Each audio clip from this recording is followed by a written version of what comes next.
Кыргыз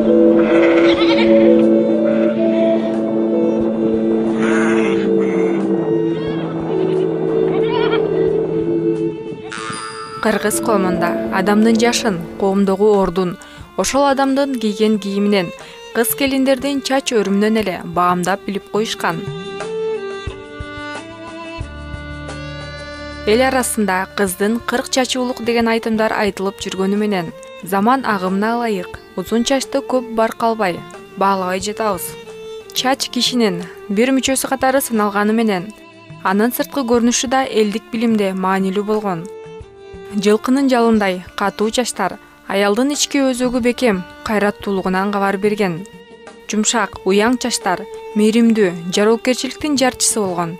Эл ичинде калың, кундуздай жылтылдаган узун чачтуу кыз келиндер жогору бааланып, элдин кутун, касиетин сактайт деп ишенишкен. Беш көкүлү өрүм болуп жүрсө, бул ошол 4-5 жаштардагы кичинекей кызды түшүнүшкөн.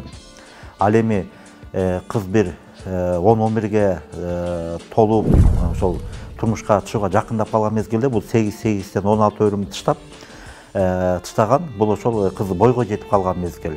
Кийимдин жакшысын, көрктүүсүн тандап, кызына арнап камылга кылуу ар бир үйдө кыз жарыкка келгенден эле башталат. Кыз бала кол арага жарап, секелек болуп калганда 40 өрүм кылып чачын өрүшкөн. Келечеги жакшылыктарга болсун деп, 40 бөлсө берекеси жайнасын деп чачын майлаган. Арулугунан жанбасын деп, ак жалгасын деп, ак билик менен учуктап, чач өрүү салтын жыйынтыкташкан.